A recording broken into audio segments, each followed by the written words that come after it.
Hello दोस्तों, स्वागत है आप सभी लोगों का। तो आइए एक बार फिर से आप सभी लोगों को तुलसीदास जी का जो रचित वन पथ पर, इसको क्या करेंगे, अच्छी तरीके से पढ़ेंगे। क्योंकि इसमें दिखाई दिया है कि जब श्री रामचंद्र जी क्या होते हैं, माता सीता जी और अपने भ्राता लक्ष्मण जी के साथ जब वन को जाते हैं, तो जब वन को गमन करते हैं, देखिए तो राम जी अकेले जाते हैं, लेकिन राम जी की सेवा करने के लिए भाई भरत भी जाते हैं, सॉरी लक्ष्मण जी जाते हैं।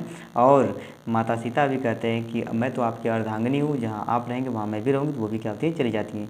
लेकिन सीता जी कभी भी उतने धूप में नंगे पाँव कभी भी नहीं चली हैं, लेकिन उनको नंगे पाँव जाना पड़ रहा है, तो बहुत उनको कष्ट हो रहा है, दुख हो रहा है। इसलिए वो क्या कर रही हैं, वह कह रही हैं, देखिए उनके बारे में वर्णन किया गया है। ठीक, देखिए पहला देखेंगे, पुरते निकसी रघुबीर बधु धरधीर दही मगमे डगडुए। ठीक है, देखिए इसमें कह रही हैं, यह कहा जा रहा है कि पुरते निकसी, पुर मतलब होता है, देखिए इसका संदर्भ सुनेंगे। प्रस्तुत पद्यांश हमारी पाठ्य पुस्तक हिंदी काव्य खंड के वन पथ पर नामक पाठ से लिया गया है। इसके रचयिता तुलसीदास जी हैं, गोस्वामी तुलसीदास जी हैं। ठीक ना, देखिए पुरते निकसी, पुर मतलब घर से, अपने गांव से, निकसी मतलब निकलती हैं। रघुबीर बधू, रघुकुल की बधू बहू निकलती हैं। धरी धरती हैं। धीर धैर्य को धारण करके, दये मग, मग मतलब रास्ते में, डग द्वय दो ही डग, डेग नहीं कहते, डग नहीं कहते, शादी भी होता है तो डेगा डेग डालते हैं लोग, दुल्हा दुल्हन, तो वही बात है, डेग डालते हैं, मतलब वो धीरे धीरे क्या करती हैं, वो दो ही पैर, तो दो ही पाँव तो चली थी।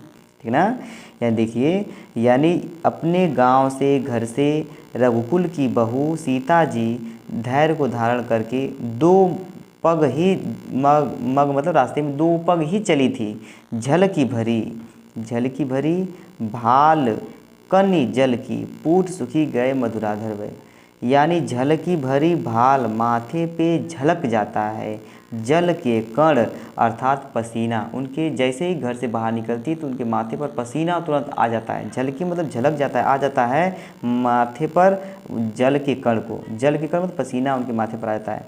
पूट सुखी गए, उनके होठ क्या है, सूख गए, मधुराधर वै, अर्थात कोमल कह सकते हैं, मधुर, यानी कोमल जो उनके होठ हैं वो क्या होते हैं, सूख जाते हैं। ठीक है ना, उनके जो कोमल होठ हैं क्या होते हैं, सूख जाते हैं।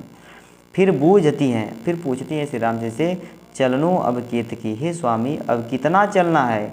पर्णकुटी करिहो कित हुए, पर्णकुटी पत्ते की जो कुटी है, करिहो कित हुए मतलब कहाँ पर हम पत्ते की कुटी बनाएं। ठीक, आप लोग इसको अच्छे तरीके से पढ़ लीजिए। यदि आपको समस्या हो रही है तो वीडियो को पोस्ट कर पीछे करके, मतलब आप क्या कर सकते हैं, दोबारा तीबारा पढ़ सकते हैं। ठीक ना, क्योंकि मैं इसको दो बार तीन बार पढ़ाने लगूँ तो थोड़ा सा वीडियो बहुत लंबा बन जाएगा। ठीक है ना, क्योंकि बहुत बड़ा है। ठीक, देखिए वो कह रहे तिय की लखी, तिय मतलब पत्नी की, लखी मतलब देख करके, आतुरता मतलब व्याकुलता, यानी पत्नी की इस व्याकुलता को देख करके, पिय की श्री रामचंद्र जी की अखिया आंखें, अति चारु चली च्वय, यानी उनकी आंखों से प्रेम रूपी यानी जल चूने लगता है। यानी सीता जी के, यानी इस व्याकुलता को, तिय मतलब सीता जी की इस व्याकुलता को देख करके, पिय मतलब श्री रामचंद्र जी की आंखों से, यानी वो भावुक होकर उनकी आंखों से जल निकलने लगता है। ठीक, आगे आगे वह कह रही हैं, जल को गए लखन लरिका, परिखो पिय छा घरिक हवै ठाढ़े।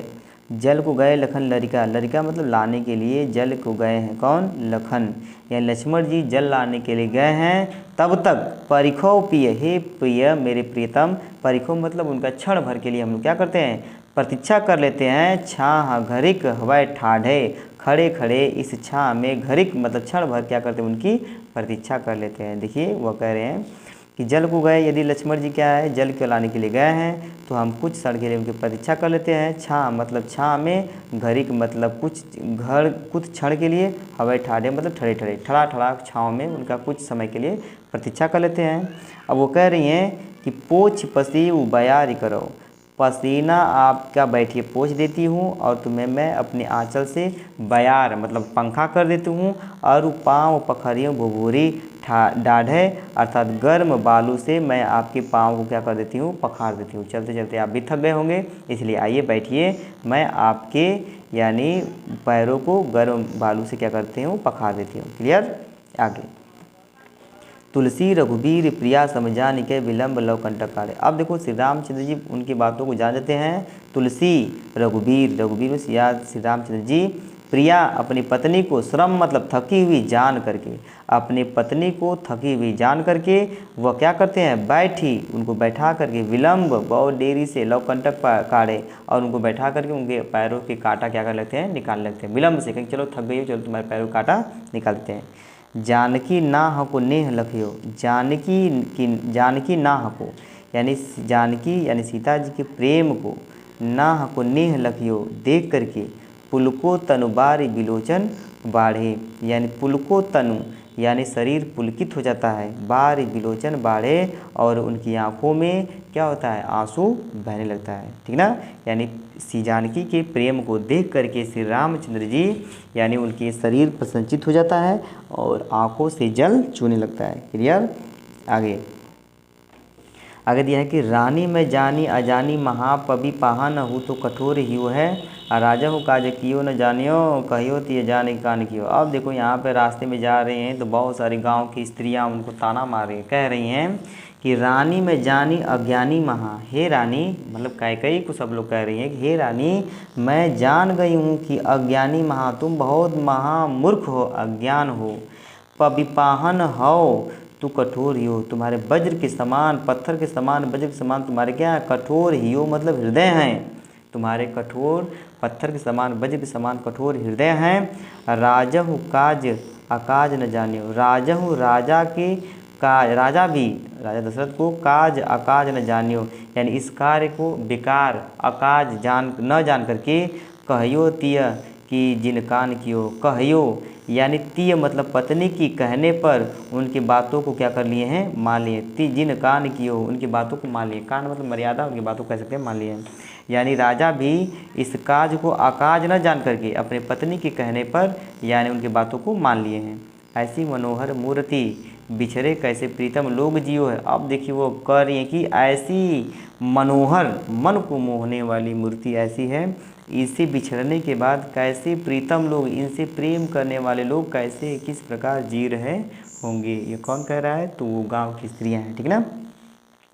अखियन में सखी समाई राखिबो जो, इन्हें कीमी के बनवास दियो। अब वे करें कि ये सखी ये आँखों में बसाने के योग्य हैं, इन्हें कीमी कह किस प्रकार बनवास दियो, क्यों इन्हें वनवास वन में भेज दिया गया है। ये तो तीनों मूर्ति आँखों में बसाने योग्य हैं, इनको आँखों में रखने योग्य हैं, इन्हें किस प्रकार मतलब वन में भेज दिया गया है, ठीक, और क्यों। अब देखिए वो सखिया कह रही है, शीस जटा उर्बाहु विशाल, विलोचन लाल तिरछी सी भाव हैं, तून सरासन बन धरे तुलसी बन मारग सुटि सोहै, सादर बारह बार सुभाय चितै तुम त्यो हमरो मन मोहै, पूछति ग्राम बधू सिय को कहो सावरे सखी रावरे को है। अब देखो श्री रामचंद्र जी को देख करके वह गांव की स्त्रियां उनसे पूछ रही हैं, मतलब जंगल की जो आदिवासी हैं वही लोग पूछ रही हैं, शीस जटा जिनके ऊपर जटा बना है, उर बाहु विशाल, उर मतलब उनकी छाती, बाहु और भुजाएं क्या हैं, विशाल हैं, बिलोचन लाल, उनकी लाल आँखें, तिरछी सी भौहें, उनकी जिसकी भौहें कैसी है, तिरछी हैं, तून सरासन बाण धरे, तून सरासन बाण धरे यानी तरकस में धनुष और बाण को रखे हुए हैं, तुलसी वन मार्ग में सुठ सोहे, और वन के मार्ग पर ये क्या हो रहे हैं, सुठ शोभे मतलब अच्छी तरह से सुशोभित हो रहे हैं। वो कह रही हैं सब कि जिनके सिर पर जटा है, जिनकी भुजाएं और हृदय क्या है, विशाल है, आंखें लाल है, तिरछी उनकी भौहें हैं, और तरकस में धनुष बाण को रखे हुए हैं, और बाण मार्ग सूठी सो है, और वन के मार्ग पर सुशोभित हो रहे हैं।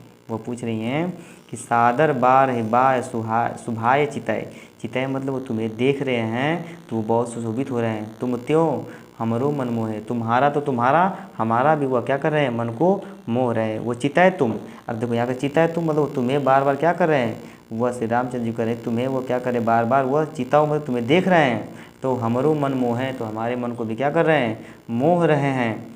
पूछते ग्राम बधू सियसो, गाँव की औरतें सीता जी से पूछती हैं, कहो सांवरे सखी रावरे को है, हे सखी बताओ यह सांवरा जो सांवले रंग का है यह तुम्हारा कौन है, रावरे कौन है। ठीक है, देखिए लास्ट है, इसको देख लेते हैं चित्र किसी।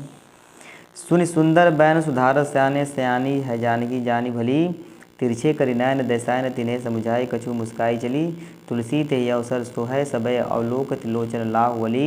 अनुराग तड़ाग में भान उदय बिगसे मन मंजुल कंजकली। बहुत ज़बरदस्त तरीके से बताए हैं कि देखिए अब उनकी बातों को सुनकर ये क्या कर रहे हैं, सुनि सुंदर बैन सुधारस साने, यानी सुंदर बैन उनके वचन को सुन करके, सुधारस साने यानी उसके अमृत रूपी वचनों को सुन करके, सयानी चतुर जानकी जानी भली, भली भांति जान जाती हैं कि वह क्या पूछना चाहती हैं। गांव की औरतें क्या पूछना चाहती हैं वह सयानी राधा जी जान, कृष्ण जी क्या बोलते सीता जी जान जाती हैं। तिरछे करि नयन दिसायन तिन्हे, सैन मतलब इशारा करके, तिरछे नेत्रों से इशारा करके, मुस्काई कछु समझाई कछु मुस्काई चली, उनको मुस्कुराते हुए चल देती है और समझा देती है, उनको बता देती है मुस्कुराते हुए कि ये हमारे कौन है। ठीक ना। देखिए सुंदर बैन सुधारस सयाने यानी अमृत से सींचे हुए उन शब्दों को सुन करके, सयानी मतलब चतुर जानकी सीता जी बहुत अच्छी तरीके से जान जाती हैं कि वह क्या पूछना चाहती हैं। और तिरछे करि नयन दैसायन इशारा करके, अपनी आंखों को तिरछा करके इशारा करके, उनको समझा करके मुस्का करके क्या करती हैं चल देती हैं, वो लोग समझ जाती हैं कि यह कौन है। ठीक है। तुलसी ते अवसर सो है सभे अवलोकित लोचन लाहुवली। तुलसीदास जी कह रहे हैं कि वह सब स्त्रियाँ गाँव की कह रही हैं कि अवसर ये इतना बढ़िया अवसर है, इतना मतलब कि बिना कुछ काम किए, कुछ कर्म किए, बिना कुछ पुण्य का कार्य किए हम लोग क्या करें, हमारी आंखें इन्हें देख कर क्या हो रही हैं, यानी संतोष की भावना, संतुष्ट हो रही हैं। वह कह रही हैं कि देखो अनुराग तड़ाग भानु, अनुराग प्रेम के तालाब में श्री रामचंद्र जी भी भानु का उदय हुआ है।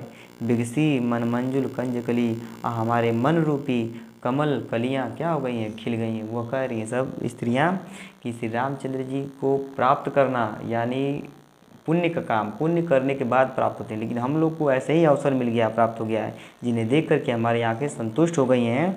वही कर रही फिर करेंगे अनुराग प्रेम रूपी तालाब में श्री रामचंद्र जी रूपी सूर्य का उदय होता है, जिससे मन रूपी, मन में कलियाँ, मन रूपी कमल की कलियाँ क्या होती हैं, खिल जाती हैं। ठीक है ना। ये हो गया आपका वन पथ पर तुलसीदास जी का। ठीक ना। और अच्छी तरीके से एक एक पॉइंट को मैं समझाने की कोशिश किया हूँ। यदि आपको कोई डाउट लग रहा हो तो आप कमेंट करके फिर से क्या कर सकते हैं, बता सकते हैं, कह सकते हैं। ठीक ना। कोई भी प्रॉब्लम हो तो कमेंट करके बता सकते हैं। जब तक कमेंट करके आप कुछ बताएंगे नहीं तब तक मैं आपकी भावनाओं को नहीं समझ पाऊँगा। क्लियर है।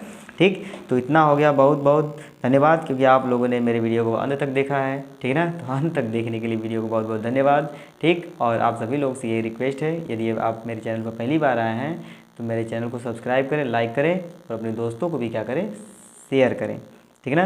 क्योंकि जितना शेयर करेंगे, सपोर्ट करेंगे, उतना ही आप लोगों के लिए बहुत ज़बरदस्त वीडियो लेकर आऊँगा। कोई समस्या नहीं होगी, अच्छे तरीके से पढ़ेंगे। हिंदी का जो पद है, कुछ भी है, सब आपको आसान लगेगा। ठीक ना। ठीक है। धन्यवाद।